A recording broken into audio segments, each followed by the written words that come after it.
12-year-old Lyra stood in the middle of the biggest room she had ever seen. The Galactic Exhibition Hall stretched out like a football stadium, but instead of bleachers, there were floating platforms where aliens of every imaginable shape and size watched from above. Some had tentacles, others had wings, and a few looked like they were made of living crystal that sparkled under the bright lights. Lyra's hands were shaking as she carefully placed her great-grandfather's samurai sword on the metal display stand. The katana was old, really old, with a dark wooden handle wrapped in faded silk cord. The blade itself caught the light in a way that made it look almost alive. But Lyra knew most people here wouldn't appreciate that. They would just see an ancient piece of metal. Her mom had flown all the way from Oregon to the Council Space Station just to watch this presentation. Lyra could see her in the human observation section, giving her an encouraging thumbs up. It helped a little, but not much. Lyra had practiced her speech 100 times, but now that she was actually standing here with thousands of alien eyes watching her, all those practiced words seemed to evaporate from her brain. The exhibition was supposed to showcase important cultural artifacts from newly inducted species. Earth had just joined the Galactic Council 6 months ago, and every species got to send one young representative to present something meaningful from their world. Lyra had been chosen because her essay about her family sword had won a nationwide competition. She thought it was an honor. Now she was starting to wonder if it was more like punishment. Before she could even begin her presentation, she heard it: laughter. It started low, like a rumbling sound that reminded her of when her dad's old truck wouldn't start. But then it got louder. Lyra looked up and saw a group of massive aliens in the front section. They were called the Zener, and they looked like someone had taken a bodybuilder and stretched him to 8 feet tall, then covered him in blue metallic skin. They wore armor that glowed with some kind of internal light, and weapons hung from their belts that hummed with energy. The biggest Zener was pointing at her sword with one of his 4 arms. He said something in his own language, and a small floating device translated his words into English. Is that a sharpened piece of iron? Does the human child truly believe this primitive tool deserves to be displayed among galactic artifacts? More laughter erupted around the hall. Lyra felt her face getting hot. She wanted to grab the sword and run back to the transport ship, but her feet stayed planted on the floor. An alien that looked like a giant praying mantis clicked its sharp mandibles together. Through its translator, Lyra heard, "My species abandoned blade weapons 17,000 years ago. Why would anyone still carry such things?" Even the friendly-looking alien seemed confused. A group of small furry creatures that reminded Lyra of talking teddy bears whispered among themselves. Their translators picked up fragments: outdated technology, sentimental value, poor humans don't understand modern warfare. The Zener commander stood up from his seat, and when he moved, everyone paid attention. His armor made a soft whirring sound, and the weapons on his belt glowed brighter. He walked down from the viewing platform with heavy footsteps that echoed through the hall. Each step made Lyra feel smaller and smaller. "Human child," he said, and his voice was deep enough that Lyra felt it in her chest. "I am Commander Dracos of the Zener warrior caste.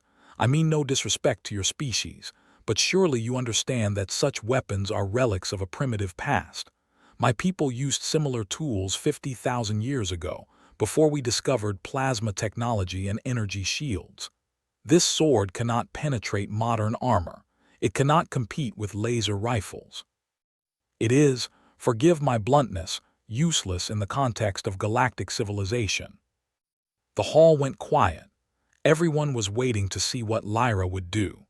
Some aliens looked sympathetic, others seemed amused, and a few appeared genuinely curious about how she would respond. Lyra's hands were still shaking, but now it wasn't just from nervousness. She was angry, not the loud, yelling kind of angry, but the quiet, burning kind that her grandfather had taught her to channel into focus. She looked at Commander Dracos, then at her sword, then back at the commander. When she spoke, her voice was smaller than his, but it didn't shake. "May I demonstrate something before you decide my sword is useless?" The commander's face showed something that might have been amusement. "Demonstrate? What could you possibly show us, child?" Lyra straightened her shoulders. "Let me try to prove my sword's worth. If I fail, I'll accept your judgment. But if I succeed, you have to listen to why this blade matters." Commander Draco stared down at Lyra for what felt like forever. His blue metallic face was hard to read, but his 4 arms crossed in front of his chest in a way that made it clear he thought this was all very amusing. Around the exhibition hall, the murmuring grew louder. Aliens were talking to each other in dozens of different languages, and even though the translators were working overtime, Lyra could tell what they were saying without needing a translation. They all thought this was going to be entertaining in the worst possible way. The commander uncrossed his arms and gestured to one of his assistants, a smaller Zener who immediately jogged over to a storage area at the side of the hall. Lyra watched as the assistant wheeled out what looked like a mannequin, but it was made of some strange dark material that seemed to absorb light rather than reflect it. The thing stood about 6 feet tall and had the basic shape of a humanoid body, though it was clearly just a practice dummy. "This," Commander Dracos announced, his voice booming across the hall, "is a standard Galactic Alliance battle mannequin Aegis. It is constructed from reinforced carbon-titanium composite matrix, the same material we use in military-grade body armor. This mannequin has been tested against Class 5 plasma rifles, Mark 7 laser cutters, and even Choron acid projectiles. It has withstood them all with minimal damage." He walked around the mannequin, tapping it with one of his massive hands. The sound was dull and heavy, like knocking on a bank vault. The self-repair nanobots embedded in the material can seal wounds caused by energy weapons within seconds. Our finest warriors train against these targets because they simulate real combat conditions. Lyra swallowed hard. The mannequin looked impossibly tough. She had seen her grandfather cut through bamboo stalks and rolled tatami mats, but this was something completely different. This was alien technology, stuff that was probably centuries ahead of anything on Earth. Dracos turned back to face Lyra, and now she could see something in his expression that looked almost like pity. "So here is my proposal, human child. If your primitive blade can create even a small scratch on this mannequin's surface, I will offer a formal apology to you and your entire species. I will acknowledge that perhaps there is some value in your ancient traditions that I have failed to appreciate." That sounded reasonable, almost generous. Lyra was about to accept when Dracos held up one of his hands. "However," he continued, and Lyra's stomach sank, "when you fail this demonstration, as I am certain you will, I will file an official report with the Galactic Council. This report will state that humanity's attachment to outdated technology and primitive weaponry suggests your species is culturally unsuited for participation in the advanced military training programs. Earth's application to join the Galactic Defense Initiative will be marked as rejected." The hall erupted in shocked gasps and excited chatter. Lyra felt like someone had punched her in the gut. This wasn't just about her anymore. This wasn't just about defending her great-grandfather's sword. If she failed, she would be closing doors for every human who wanted to train in galactic combat techniques. She would be the reason Earth got labeled as backward and primitive. She looked over at the human observation section. Her mom's face had gone pale. Next to her, the Earth's diplomatic representative, a man named Mr. Peterson, was frantically typing something on his datapad, probably trying to figure out if he could stop this whole thing. But Lyra knew it was too late. Commander Dracos had made his challenge in front of hundreds of witnesses from dozens of different worlds. Backing down now would be just as bad as failing. Lyra looked at the battle mannequin Aegis again. Up close, she could see faint scorch marks on its surface where plasma weapons had hit it. The marks were already fading as the nanobots worked to repair the material. How was she supposed to cut through something that could heal itself and withstand military weapons? Her hands weren't shaking anymore. They had moved past nervous and gone straight to numb. But somewhere in the back of her mind, she could hear her grandfather's voice from all those summer afternoons in his backyard dojo. Lyra, he used to say, a sword is only as good as the person holding it. The blade doesn't have strength. You have strength. The blade doesn't have focus. You have focus. She took a deep breath and looked Commander Draco straight in his alien eyes. I accept your challenge. The commander's expression shifted to something that looked like satisfaction. He had expected her to accept. Of course he had. What else could she do? Refuse and let everyone think humans were cowards. At least this way, she would fail with dignity. Excellent, Draco said, stepping back to give her room. You may begin whenever you are ready. Take your time to prepare. I want everyone here to witness that you were given every possible advantage. The way he said it made it clear he thought no amount of preparation would help. Around the hall, aliens were repositioning themselves to get better views. Some were recording with devices that floated in the air. Others were placing what looked like bets, their translators picking up phrases like 30 seconds before she gives up, and the blade will probably break on impact. Lyra walked over to the display stand and picked up her great-grandfather's katana. The weight of it felt familiar in her hands, comforting even. She had held this sword hundreds of times, cleaned it, practiced with it, learned its balance and rhythm. But she had never tried to cut through alien military armor before. The battle mannequin Aegis stood there waiting, silent and imposing. Lyra positioned herself in front of it, the sword still in its scabbard. She needed to think. She needed a plan.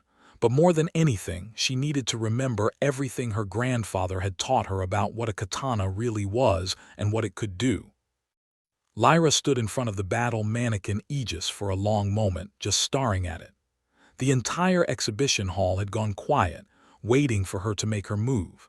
She could feel thousands of alien eyes watching her, probably expecting her to just swing the sword wildly and embarrass herself. That's what most kids her age would do, right? Just hack away and hope for the best. Instead, she did something that confused everyone.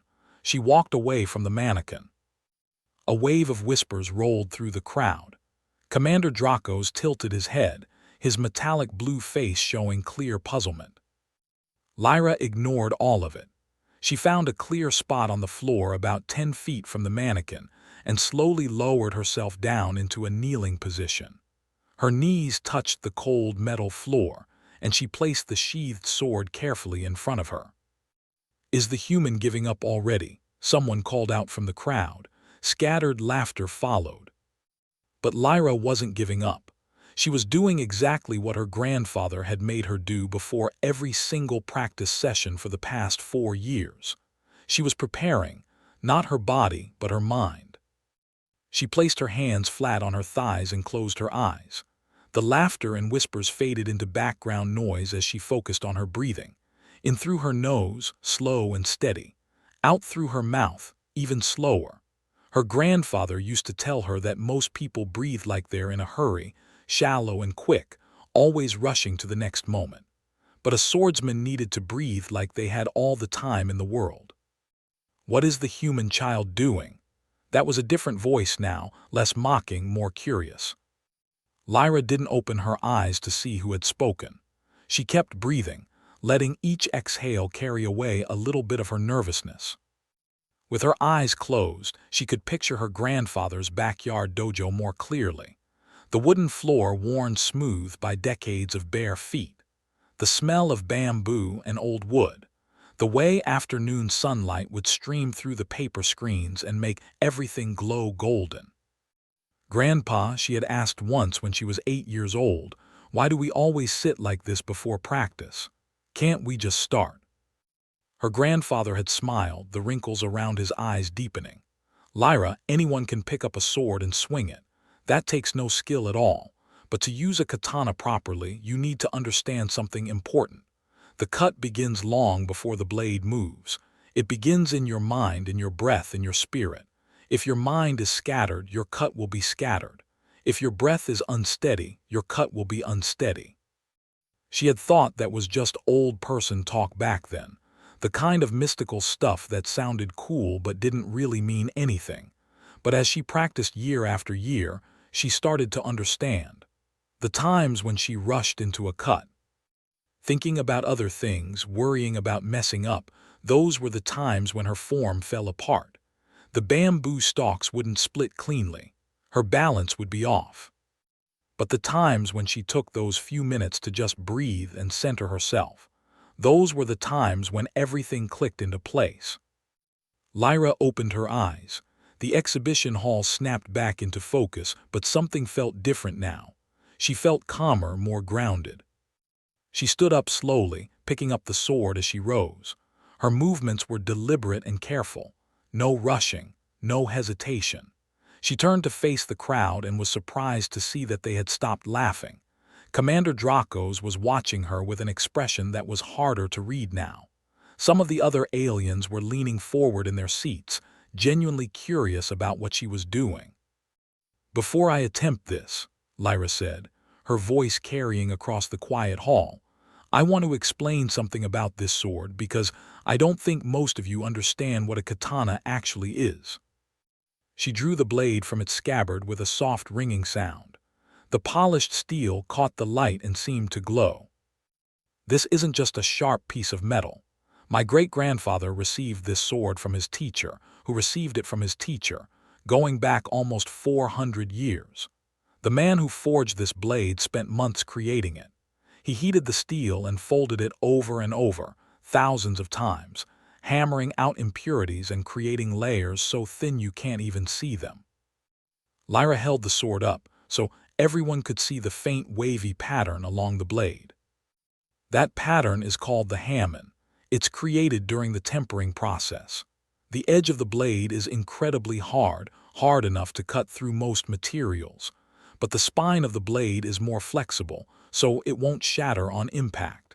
It's two different types of steel in one blade, and making that work requires knowledge passed down through generations." She saw some aliens nodding now, particularly the ones who looked like scholars or historians. They were starting to understand that this wasn't just a random old weapon. This was craftsmanship. "But even a perfectly made sword is useless without proper technique," Lyra continued. She moved into a standing position, feet shoulder-width apart, the sword held in both hands at her side. "My grandfather spent 50 years learning how to use a katana. He always said he was still a student, still learning, because using this weapon isn't about strength. It's about precision, timing, focus." She demonstrated the basic stance, showing how her weight was distributed evenly, how her grip was firm but not tense, how the sword became an extension of her arms rather than a separate tool. When you swing a katana, you're not just using your arms, you're using your whole body. Your legs provide the power, your hips provide the rotation, your core provides the stability, your arms and hands provide the guidance. Everything has to work together perfectly or the cut fails. Commander Dracos stepped closer, his earlier mockery replaced by something that looked almost like respect. "This is similar to the ancient warrior traditions of my own people," he said quietly. "Before we developed energy weapons, our fighters trained in the use of bladed weapons. The training was intense, sometimes brutal. It took years to master." "Exactly," Lyra said, grateful that at least one person in the room understood. "This sword represents thousands of hours of practice. Every morning for 4 years I've trained with my grandfather. Basic cuts, advanced cuts, footwork, breathing, meditation, all of it. Building toward one goal, making a perfect cut." She turned back to face the mannequin. "So when I approach this target, I'm not just swinging a sword and hopping for the best. I'm applying everything I've learned. I'm focusing every part of my mind and body on one single moment, one single movement." Lyra took 3 more slow breaths, feeling her heartbeat settle into a steady rhythm. The hall was completely silent now. Even the translator devices seemed to have muted themselves, as if they understood that something important was about to happen. She adjusted her grip on the sword, feeling the silk cord wrap against her palms. Her grandfather's voice echoed in her mind one more time. The sword doesn't cut because it's sharp, Lyra. It cuts because you commit to the cut completely. No hesitation, no doubt, just pure intention. Lyra looked at the battle mannequin Aegis one last time, her eyes tracing the line where she would strike. Then she settled into her stance, raised the sword, and prepared to show the galaxy what human discipline really meant. Lyra's world narrowed down to three things: her breath, the sword, and the exact spot on the mannequin where she needed to strike. Everything else disappeared. The thousands of watching aliens, the floating cameras, even her own nervousness, all of it faded into the background like static on an old television. She held the katana in a middle guard position, the blade angled slightly upward, her left hand near the bottom of the handle and her right hand just below the guard. This was the stance her grandfather had drilled into her so many times that her muscles remembered it even when her brain was too tired to think. Her feet were positioned just right, her weight balanced perfectly between them, ready to shift forward in an instant. The battle mannequin Aegis stood there, dark and silent, like it was daring her to try. Lyra could see the faint scorch marks on its surface where plasma weapons had failed to do any real damage. She could see the slight shimmer of the nanobots working beneath the surface, ready to repair any damage she might manage to cause. The material looked impossibly tough, like trying to cut through a concrete wall with a kitchen knife. But Lyra wasn't thinking about that anymore. She was thinking about water. That's what her grandfather always told her to imagine. A sword cut should flow like water, he would say. Water doesn't fight against rocks. It doesn't try to smash through them with force. It finds the path and flows through it naturally. She took one more breath. This one was different from the others. It was deeper, coming from somewhere low in her belly. As she inhaled, she felt her center of gravity drop slightly, her stance becoming more solid, more rooted to the ground. As she exhaled, she felt her shoulders relax, her grip on the sword becoming lighter, more natural. Then she moved. It happened so fast that most of the aliens in the hall didn't even see it clearly. One moment, Lyra was standing still, the sword raised and ready. The next moment, she was in a completely different position, the sword extended in front of her, her back leg stretched out behind her, her whole body forming a straight line of perfect balance. The movement had started from her feet. Her back leg had driven forward with explosive power, pushing her whole body into the cut. Her hips had rotated at exactly the right moment, adding torque to the movement. Her core muscles had engaged, providing stability, and her arms had extended, guiding the blade along the precise path she had visualized. But it wasn't just about physical movement. As the sword had traveled through the air, Lyra had done something her grandfather called cutting with intent. She hadn't just swung the blade at the mannequin. She had focused every ounce of her attention on the exact line she wanted to cut, imagining the blade passing through the material like it wasn't even there. No hesitation, no doubt, just complete commitment to the cut. The sound was unlike anything anyone in that hall had ever heard. It wasn't a clash or a clang. It wasn't the hiss of a plasma weapon or the buzz of a laser. It was a single, sharp note, almost musical, that rang out across the silent space.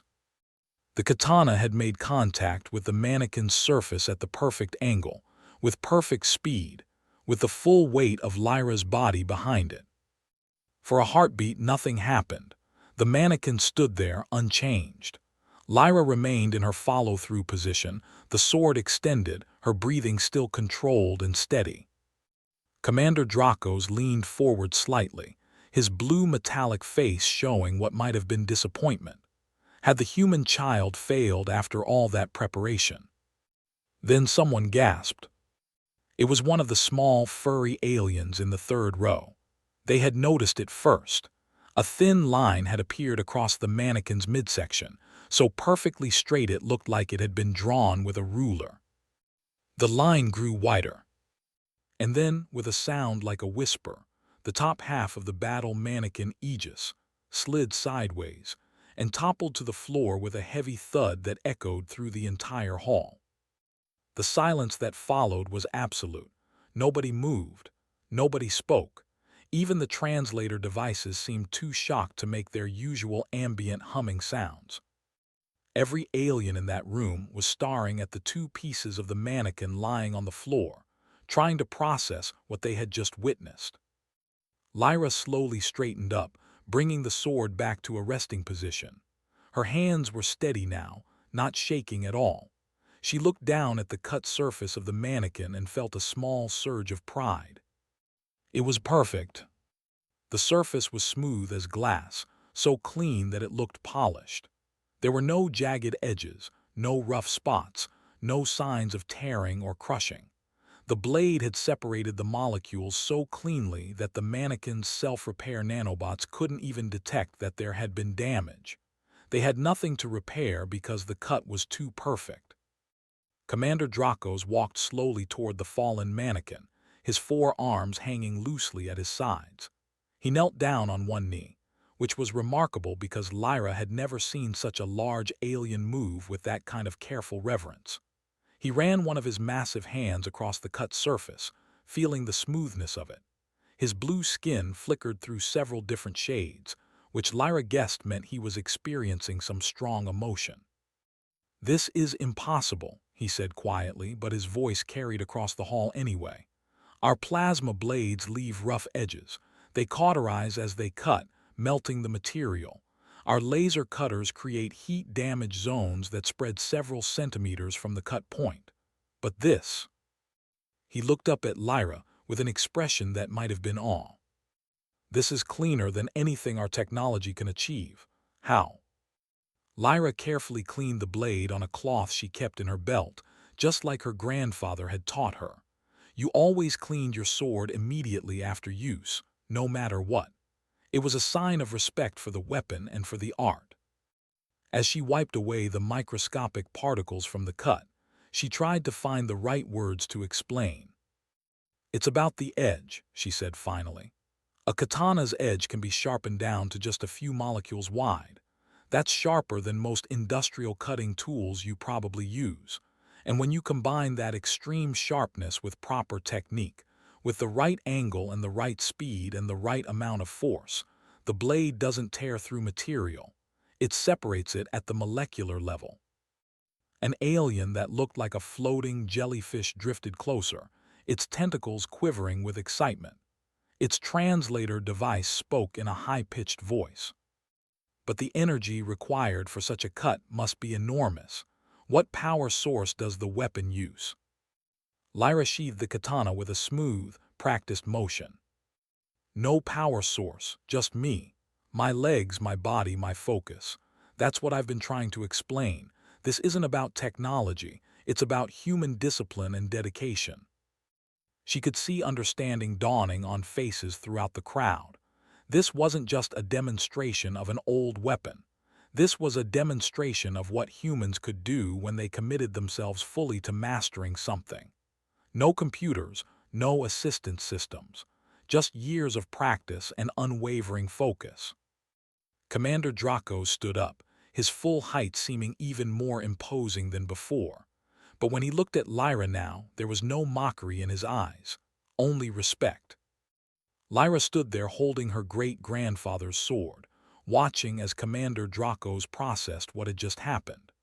The massive Zener warrior was still staring at the two pieces of the battle mannequin Aegis, like they were some kind of magic trick he couldn't figure out. All around the exhibition hall, aliens were leaning over railings, zooming in with their recording devices, and chattering excitedly in languages that made Lyra's translator work overtime. Finally, Commander Dracos straightened up to his full, imposing height. His four arms moved in a complex gesture that Lyra's translator identified as a formal sign of respect in Zener culture. When he spoke, his deep voice had lost all traces of mockery. "Lyra of Earth, I offer my sincere apology. I have misjudged both you and your weapon. More importantly, I have misjudged what your species is capable of." Lyra nodded, accepting the apology, but she wasn't done yet. The commander had promised to listen if she succeeded, and she had things she needed to say, things that went way beyond just defending her family's sword. "Thank you, Commander," she said, her voice carrying across the now silent hall. "But I want everyone here to understand something important. This sword didn't cut through that mannequin because it's special or magical. It cut through because of what it represents." She held up the katana so everyone could see it clearly. This blade was made over 400 years ago by a human craftsman who spent his entire life learning how to forge steel. He didn't have fancy alien technology or automated machines. He had a hammer, a forge, and knowledge that had been passed down through generations. He folded this steel thousands of times, creating layers so thin you need a microscope to see them. Every hammer strike was done with intention, with focus, with the understanding that he was creating something that would outlast his own lifetime. An elderly alien from a species Lyra didn't recognize raised one of its tentacle-like appendages. "But surely your people have abandoned such primitive manufacturing methods by now. You have access to modern fabrication technology." Lyra smiled slightly. "We do. We can make knives and swords in factories now using machines and computers. They're cheaper, faster to produce, and probably more consistent in quality. But we haven't abandoned the old way. There are still human craftsmen who spend decades learning to forge blades by hand, keeping the tradition alive. Because it's not really about the sword. It's about the discipline, the patience, the dedication to mastering something difficult." She walked slowly around the pieces of the mannequin, gathering her thoughts. Her mom was watching from the observation section with tears in her eyes, which made Lyra feel both proud and a little embarrassed. Mr. Peterson, the diplomatic representative, was frantically taking notes on his datapad, probably already thinking about how to use this moment for Earth's benefit. "My grandfather started teaching me when I was 8 years old," Lyra continued. "For years of practice. Every morning before school I would go to his dojo and train. Basic cuts, advanced cuts, footwork, breathing exercises, meditation. Some days I didn't want to go. Some days I was tired or had homework or just wanted to sleep in. But Grandpa always said the same thing. He said, 'Lyra, discipline means doing what needs to be done, even when you don't feel like doing it.'" A small alien that looked like a walking tree branch spoke up through its translator. "But why would your species invest so much time in learning to use weapons that are, as you admit, outdated? Surely there are more efficient ways to train warriors." Lyra had been hoping someone would ask that question. "Because learning to use a katana teaches you things that no computer program or virtual training simulator can teach. It teaches you patience because you can't rush a proper cut. It teaches you focus because one moment of distraction ruins everything. It teaches you respect because you're handling a weapon that can be dangerous if misused. And most importantly, it teaches you that mastery takes time. There are no shortcuts." She looked directly at Commander Dracos. "You mentioned earlier that your people used blade weapons 50,000 years ago, before you discovered energy weapons. I'm guessing you probably have training programs that can teach a soldier how to use a plasma rifle in a few weeks, maybe a few months." Dracos nodded slowly. "Our advanced training simulations can create a competent plasma rifle operator in approximately 6 standard weeks." "Exactly," Lyra said. "And that's great for your military, I'm sure. But here's the thing. My grandfather has been studying the sword for 50 years and he still says he's learning. 50 years. That's longer than some species in this room have been part of the Galactic Council, and he's not unusual. There are sword masters on Earth who have dedicated their entire lives to perfecting their technique, and they still find new depths to explore." The hall was completely silent now. Every alien was listening intently, trying to understand what Lyra was getting at. What you all need to understand about humans, Lyra said carefully, is that we're really, really good at dedication. When we commit to something, we don't give up. We pass knowledge down through families, through generations. My great-grandfather taught my grandfather.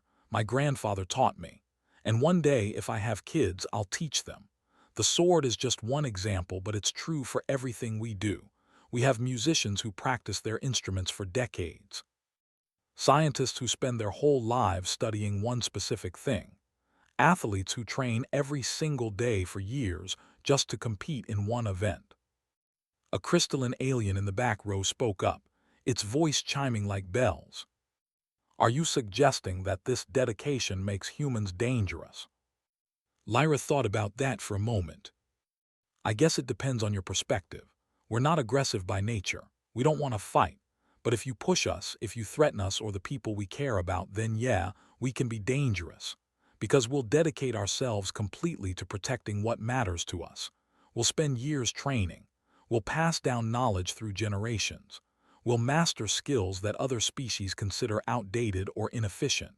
And we'll do it all with the same focus I just used to cut through that mannequin. Commander Dracos was nodding now, his blue skin shifting to a shade that Lyra's translator identified as indicating deep thought. I begin to understand. When I filed my report about humanity's suitability for military training, I was planning to cite your attachment to primitive weapons as evidence of cultural backwardness. But now I see I had it completely wrong. Your attachment to these traditions is not a weakness. It is perhaps your greatest strength. He turned to address the entire hall. Fellow council members, I wish to formally reverse my earlier statement. Humanity should not be excluded from advanced military training programs. Instead, I recommend that we approach their inclusion with considerable caution and respect. A species that can teach their children such deadly precision without any technological assistance, that can pass lethal skills through generations, that can maintain dedication to mastery over decades. Such a species should be recognized as formidable. The hall erupted in discussion. Some aliens were nodding in agreement. Others looked concerned, probably worried about what humanity might do with access to advanced galactic technology. A few looked impressed, viewing Earth with new eyes. Lyra carefully placed her sword back on the display stand. Her hands were steady, her breathing calm. She had done what she came here to do. She had defended her family's honor, protected Earth's reputation, and taught the galaxy an important lesson about human nature. As the exhibition coordinator began trying to restore order to the chaotic hall, Lyra caught her mom's eye in the observation section. Her mom was crying and smiling at the same time, which was very much a mom thing to do. Next to her, Mr. Peterson was on his communication device, probably calling Earth to report what had happened. Within hours, news of Lyra's demonstration would spread across the entire Galactic Council network. Military advisors would begin requesting information about Earth's martial arts traditions. Anthropologists would start studying human dedication and generational knowledge transfer. And in the quiet offices of various species defense departments, strategists would begin asking themselves a very important question. If humans could do this with primitive swords and years of training, what would they be capable of with access to advanced galactic technology? Lyra didn't know any of that yet. All she knew was that her grandfather would be proud, and that his teachings had just changed how an entire galaxy viewed humanity. Not bad for a 12-year-old girl with an old sword.